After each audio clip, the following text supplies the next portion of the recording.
Yeah. All right. Today, Scott Senseman has come to us. Thinks this will be a great program. He's a 1986 grad of Wilmington College of Ohio, master's and doctorate at the University of Arkansas in agronomy pesticide residues. Sounds stimulating. Uh, he's currently the professor an associate VP of the Agricultural Experiment Station here at Oklahoma State, started in July of 2021. Previous to that, he spent time at the University of Tennessee and Texas A&M. So, Scott, come on up. Thank you. Thank you. Thank you. Am I on? Am I working? Well, thanks very much for the opportunity. I get really good supervision next door to me in the office by Dr. Doy, so I know a little bit about this organization. I've been to it a couple of times, so I want to say thank you for having me today. And I got a couple of guys that can heckle me, and they know a little bit about some of this stuff that I'll talk to you about today. I'm going to go through a lot of this stuff pretty quickly, but it was really important for me to put in some of this information to try and put a story together and wrap everybody's mind around really what we're dealing with. Glyphosate is something I know it's been on a lot of people's minds for quite a number of years. It's been on mine. I studied this stuff for quite some time. Here's what it looks like. If you look at glyphosate, the chemical, it's a pretty simple chemical.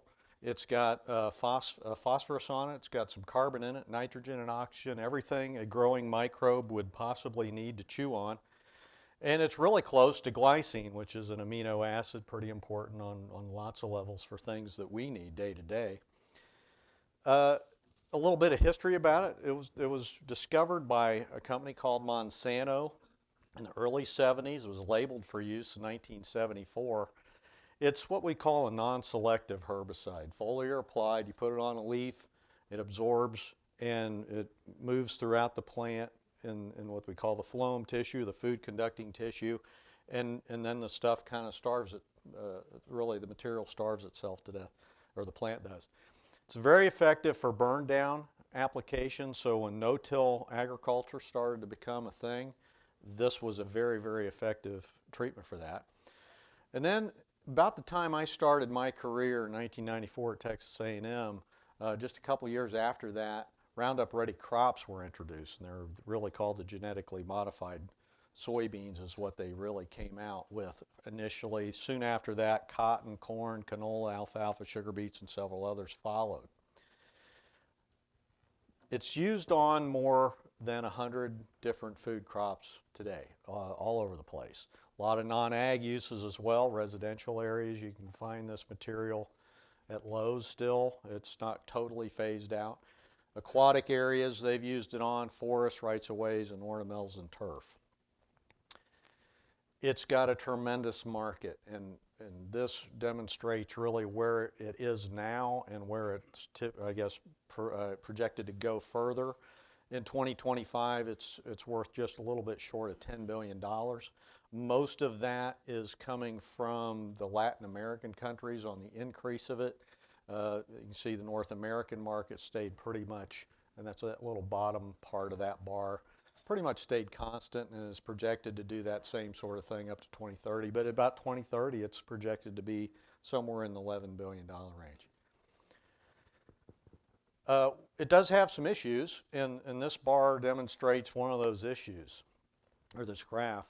There's quite a number of herbicide active ingredients that have been demonstrated to have resistance to various weed species. And this chemical, glyphosate, is the number 2 as far as having resistance. We have 62 different weed species right now that are resistant to this material. So if we're worried about having it around for a long time, it may not have a lot of punch left after a few more years because some of these have been selected for resistance.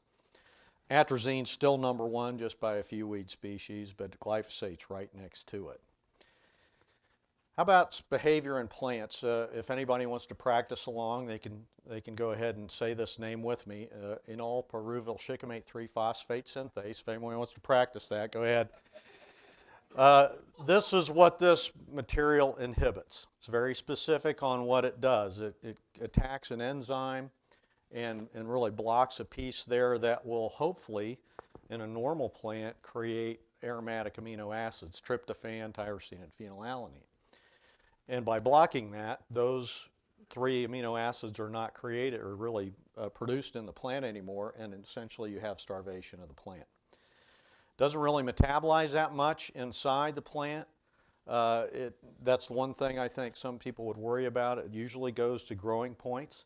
And so in a cotton plant, you would end up seeing a lot of this material actually accumulate in a bowl. But it doesn't really metabolize all that much. It does metabolize a little bit and some other things, and it gets to this other material down there in the bottom right-hand corner called AMPA, or amino methylphosphonic acid. So it does break down inside the plant sometimes. It has several resistance mechanisms. I've showed you the graph where it has a lot of resistance weed species out there, and there are several different reasons for it. There's target site mutation on an enzyme, altered uptake, like a real hairy leaf, for instance, might not get enough material into it. So if you have something like that, then maybe you don't get enough material in there. And also you can get amplification of the gene for EPSPS. Okay, let's talk about things related to soil. It's really interesting. This material is highly water soluble when you compare it to a bunch of other stuff, but it doesn't leach. Why? It attaches itself really well to soil. There's a little phosphorus on there, and phosphorus fertilizers do the same thing. They attach themselves with a really strong bond through something called ligand exchange, and this does too. So with that phosphorus molecule, it sticks really hard and then has the carbon tail kind of sticking out for microbes to come get it. It correlates really well with any vacant phosphate sorption sites inside the soil, and very much like the phosphorus fertilizer. Corresponds to very low phytotoxicity with soil applications. You can get it to be soil available if you put a lot on there, but nobody would, and you would never use it like that. It wouldn't make sense. It will not leach, even though that number is water solubility, 15,700 for if you were to rank water solubility for all the herbicides that are in the book that I edited several years ago. It's one of the top, but it just won't leach because it tightly binds itself. Very low potential for movement and surface runoff because of that as well. Really highly degraded by soil microorganisms. So one of the things you see there's a guy holding that handful of soil there. There are 10 billion soil microorganisms in that little sample right there, probably. Somewhere in that neighborhood. More soil or living things inside that handful than the people on the planet Earth. Okay, so lots of activity there. These things degrade exceptionally well. The half-life there is usually considered to be 25 days or less. Very, very rapid as a profile of all the herbicides that we have. It goes away very, very quickly. We have a combination of very rapid degradation, no movement, really shouldn't be really dealing with a lot of exposure because of that. Okay, this is something just so you know, I actually studied something. It was about 25 years ago now. It's hard to believe that. But one of the students that I worked with at Texas A&M did this work. What this is really showing is 4 different rates of glyphosate that we're studying with one of the soils that we had that was really a very low fertile soil. We're trying to see what the microbial response was. And when all of us are respiring, we blow off CO2. Microbes do the same thing. So on the left there, the graph showing on the left side is CO2 essentially being generated. When we added glyphosate to soil and put some water with it, we would get this really cool spike over a 3-day period of CO2 evolution. And then it would start to tail off, going to what we would call basal respiration. About 14 days after we added all that stuff, it was pretty much gone. No more CO2 elevated beyond basal respiration. And that's what that shows. So very, very short-lived in the soil. Oops. Okay. The stuff I'm going to show you now is related to information that I would say I kind of had to study and kind of had to put together as I was editing a book for our Weed Science Society of America, which is the home society that I happen to be a part of for quite a number of years. Probably the world's worst name for a society, but there you go. This is the book that we all, as academics, would try to really look at and try to keep up with all the companies that have new materials in it. I happen to do this one, the 9th edition, in 2007, and so a lot of the information that I will provide today was in that and really the latest version of 2014. As you can tell, the words just bounce off the page there. So it's like Steinbeck or Tolstoy or something for anybody who's a herbicide chemist. So here's the information that I'll talk to you a little bit. Start off with something called exposure. From an exposure standpoint, there's several ways that we can get exposure as human beings. One of them would be through something called volatility. So think of perfume, okay? That's volatile. We smell that because it is volatile. It turns at some point into a gas, and we smell that. Glyphosate really doesn't do that. And you can't really make it do that unless you really heat it up to a really hot temperature. It just doesn't have what's called a very high vapor pressure. So that's really not an exposure mechanism for this material. Exposure from soil is very low. Already kind of talked about it. Degrades really fast. Exposure from water, also very low. Doesn't really leach to get into water, or doesn't get into surface water very well because of the absorptivity. But the other thing about it is this different enzyme that is shown there in plants that actually works, and the mechanism for all of that biochemically is something that humans do not have. Okay, plants have it, but we don't. So what do we do when we can't use something? I don't know what this means, but I'm just saying that this is something I'm depositing somewhere else. Okay, we're throwing it out as waste.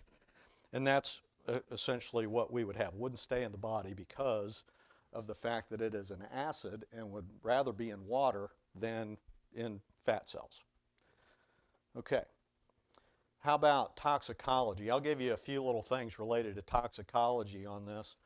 And there's several levels of studies that could be done. We'll go through acute, subchronic, chronic, teratogenicity, and mutagenicity. I'll tell you all about what those things mean. All of those studies are related to registration packet material. Before this material could be provided as a useful tool out in the world, it would have to go through all of these tests through the EPA.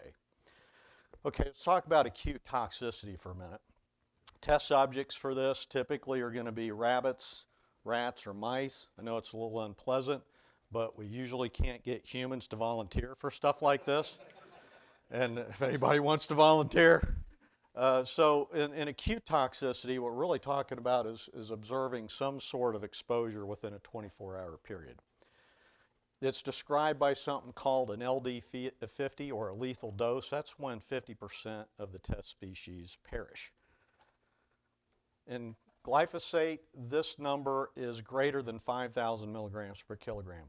So without really going into a lot of detail, that is one of the highest values you can get. At some point, if we added more than that, we would be suffocating the species that we're testing rather than killing it with something else. So they kind of stop after 5,000 milligrams per kilogram. Let's look at something. Paraquat is one of those herbicides that has a lot more kind of issue related to toxicity for acute toxicity than almost anything else we would have. And that one is about 112 to 150 on a male rat.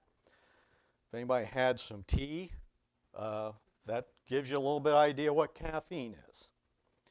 And so that would also range, and that's for rats as well, 190 to 370 milligrams per kilogram, just for some perspective. Let's go to subchronic toxicity. And this kind of measure is really something that we would look at over weeks to months.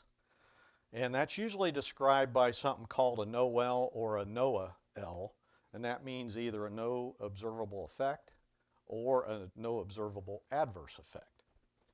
So what is it that we would have related to glyphosate? After 90 days, you have a NOEL of about 2,300 milligrams per kilogram. Again, without knowing a whole lot about this, you just have to trust me, that's a fairly high number. Okay, they did see some decreased weight gains at 50,000 milligrams per kilogram over that period, but still really not much of an issue. They also looked at dermal toxicity. So if you put this stuff on a rabbit and looked at that, the NOEL there is way past 5,000 milligrams per kilogram. How about chronic? This is where we start getting into things related to cancer. So you have a described NOEL and a NOAA-AL or NOAA-L. Exposure there in that case is usually somewhere between months to years.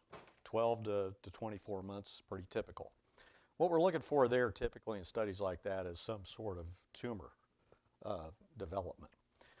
In the data that was related to glyphosate from years ago, the oncogenic NOEL was 4,500 milligrams per kilogram. Again, that's a very high number. They did see some lower body weight gains. They saw some liver changes at some point, but it was not considered and still would not be for the EPA's consideration, not carcinogenic. Now we got birth defects, teratogenicity. That's what that means.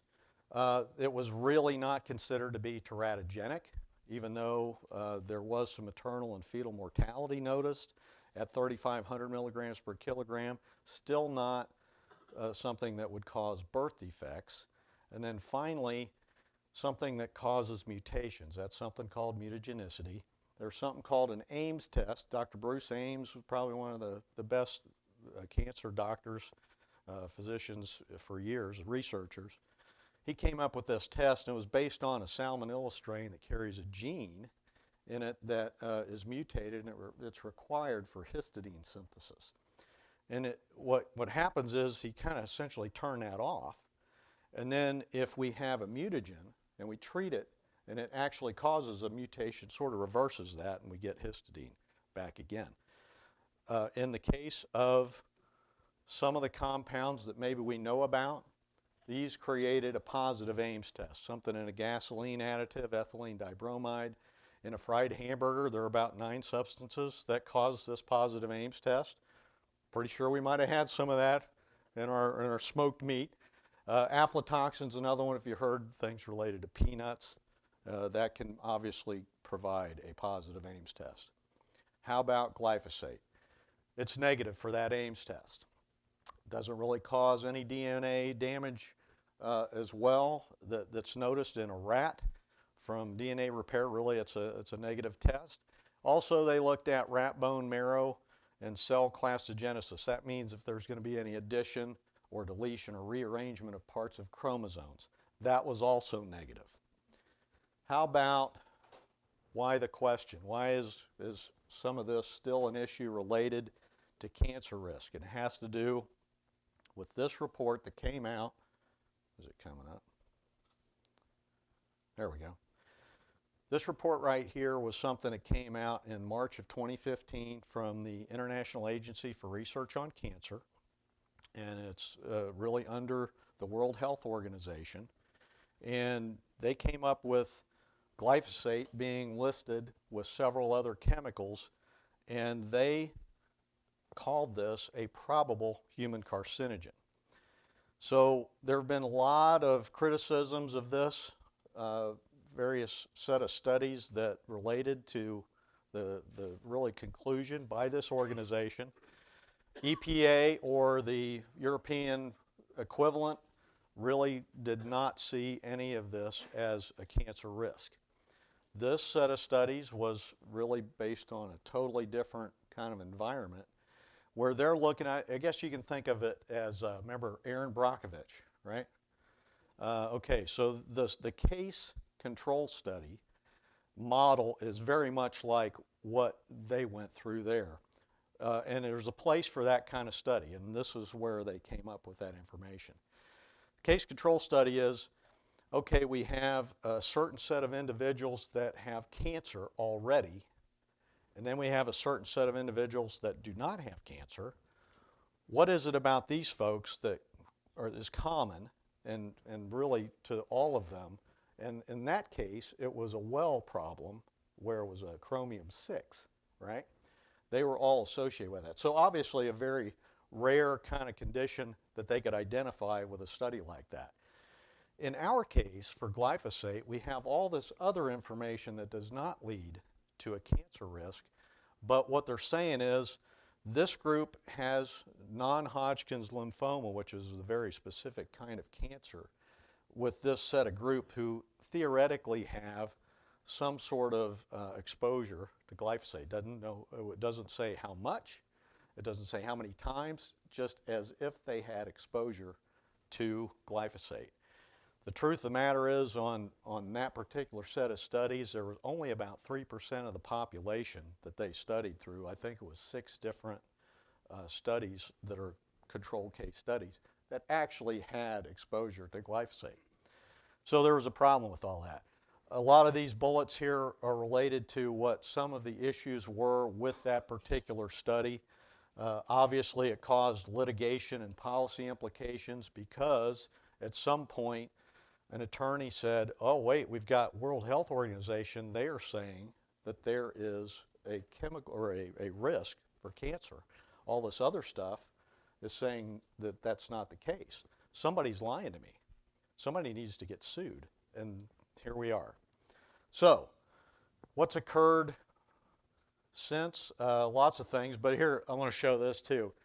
What does a group 2A probable human carcinogen mean in this IARC report? There's where it states all of it right there. I'll just read this to you. It means the agent is probably carcinogenic to humans.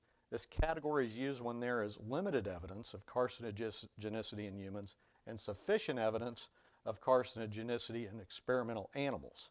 That really wasn't the case, by the way, for glyphosate. Limited evidence means that a positive association has been observed between exposure to the agent and cancer, but that other explanations for the observations, called chance, bias, or confounding, could not be ruled out. I'm almost confused already. Are they saying this is cancer risk or not? So this category is also used when there's limited evidence of carcinogenicity in humans and strong data on how the agent causes cancer. Again, it really doesn't fit with the other data related to glyphosate. Here are some other things that are on the list in the report. Red meat, had that today. Indoor emissions from burning wood, but they might have smoked the meat also, right? We got a little exposure there. High temperature frying and late night work shifts. All of those things are also in that list. Now, in the commercial for the lawyers, when you see that on TV, they don't put those other things down there, do they? They don't. So, just so you know, there's other stuff. Here's some stuff that's worse. Known human carcinogens in this report. You guys are in trouble. Those are the other things in the report that are known according to the IARC report. By the way, that's a worse category than glyphosate is. Okay? Can you avoid sunlight? Processed meats. Don't have a hot dog at the baseball game. That's what that is. Engine exhaust, outdoor air pollution. So the risks are apparently out there, and we are apparently well aware of these risks, and we're willing to take them on for the most part. Okay, what's happened since the IARC report? Multiple evaluations. The European Chemical Agency, I would say the equivalent as close as we can to our EPA, reported glyphosate safe. The European Food Safety Authority, be kind of like our FDA, also reported it safe.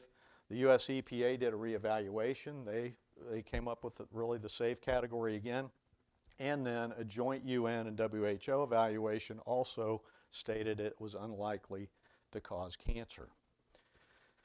There have been a number of things that have come out, papers that have been released and really trying to discuss the difference between the IARC report and how the European Food Safety Authority, or EPA, has interpreted these results or their results. There have been news articles about issues related to the WHO Cancer Agency that maybe they edited out some things that they shouldn't have edited out before they put all that report together. It's been very, very controversial.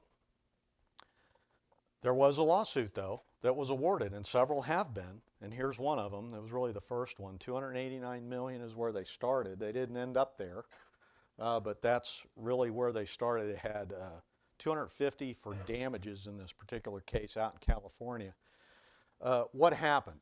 Well, Monsanto, from the data I just previously showed you, there's really nothing there that would point towards a cancer risk, but this IARC report was really focused on, and I would say for the most part, Monsanto at the time and their attorneys either blew it off or didn't put a whole lot of credence to it, but it got them, and they weren't really all that serious about it.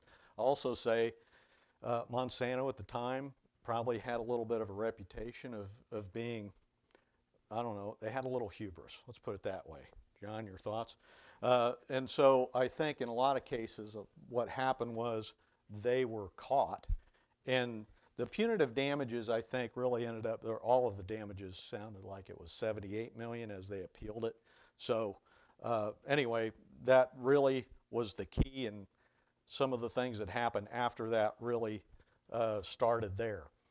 Okay, other things that happened, EPA issued a press release in 2019 in August stating that they were no longer going to approve product labels claiming that glyphosate causes cancer.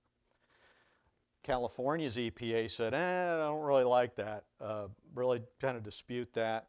You're saying the IARC report doesn't have any credence, and they didn't like that, and they issued a warning, I guess, from that perspective a few days later. In 2019 and 2020, there have been additional verdicts against Monsanto. Now Bayer Corporation is really the owner of all of that. They've been paying out a tremendous amount of money. There's almost $11 billion worth of settlements for thousands of cases at this point. And now, because of that, Bayer is really phasing out glyphosate for the most part for home use. And you can still find a product that's got glyphosate in it at Lowe's or something like that, but you have to read really carefully. Roundup might be showing up as the trade name of it, but the active ingredient may or may not have glyphosate in it. It's kind of interesting. Okay. I will have to say and mention this, there has been a recent study that has delineated, say, a chronic kind of a study that shows over a 2-year period where they've introduced glyphosate to rats in drinking water.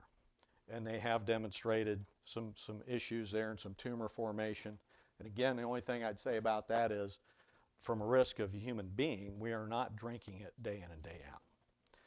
Let's hope not anyway. So ultimately, somebody's going to ask me, is glyphosate safe? Here's the deal. Risk equals hazard times exposure. This is how this works. The IARC report really is based on a hazard, okay, that either you have been exposed or not exposed. EPA's evaluation of all this has to do with the fact that there is a hazard plus an exposure level. That is also a big, big piece of this. Assuming that toxicological data is solid, there really only appears to be the one outlier, the reports regarding glyphosate and cancer risk. Based on the existing data, hazard, in my opinion, seems to be very, very minimal. Assuming that people use protective equipment like they're supposed to, that should be low. It doesn't remain in the body, and risk assessments have been put in place to have safety factors installed before all this stuff gets used anyway. From an EPA standpoint, all of our materials have gotten safer and safer over the years. Okay, there are 144 different tests that people do, EPA does, to get these things as safe as they can be. And so that's kind of really where we are. There are alternatives. If you want to find them, they exist. It requires a lot of planning, maybe more expensive, and they're not necessarily less toxic. There's a couple more pieces of information you can find. Our society put some of this stuff together, and also we have a fact sheet at Tennessee that we did that you can look at if you want to have that information. I can get it to you. With that, appreciate the opportunity to tell you a little bit about all of this and give you a little bit of a chemistry lesson. Thanks so much. I appreciate it. Thank you for being here. Does anybody, one question? Oh, Chris has one. It's rare that I meet an intellectual peer, Can't wait to see when that happens. I think you lost me on the. Why would the WHO publish that, considering it was basically fictitious? I mean, their credibility's gone to heck anyway. It really And has. I think it had more to do with the attitude of the company, to be honest, at the time. And again, if you read what it is, a probable human carcinogen doesn't mean that it is a known. known, yeah. It just points toward a possibility or a probability. And then So why didn't they do a better job defending this in court? Because there's no reason they should have lost a penny. I agree. And again, I think it was a little bit of the hubris of the company at the time. Well, Butch keeps running ads. But it's very interesting that data doesn't necessarily win a case. It kind of did. And so, again, you're really dealing with all kinds of things related to, I guess, human feelings and the juror, the way they pick juries and stuff like that. All that stuff comes into play, but data doesn't. He said, have lawsuits gone down? Not necessarily. No, I think the last number that I saw is like 100,000 different lawsuits. And that's part of why they're saying homeowners are probably the ones that have the connection and think they have the exposure risk. They're using it. Now, there is a study that's been done. I think 50,000 plus farmers have actually been tested to see if their exposure to glyphosate enhances their risk of non-Hodgkin's lymphoma. That came back negative. So probably the ones that would have the most exposure day in and day out. And so, again, that was not necessarily brought forward, and it wasn't necessarily done at the time. A quick of a lot of question these back here. I'm lawsuits. sorry, Rachel, real quick. Now, this is for home use, but my wife came across this. Vinegar and dishwashing soap kill weeds just as effectively. Is it the chemical makeup that's about the same, or what's going on there? No, it's a burn. And you can burn something, and you can also, the soil underneath that gets some of that is going to turn rock hard at some point. It does burn some stuff, and that's okay, but it wouldn't necessarily move throughout the plant like glyphosate would. It'll burn the tops and probably come back, but it would take a lot, and so that's the other thing. It's not necessarily as effective. Thank you so much for being You here. bet. Everybody Thank give you. him another round of applause.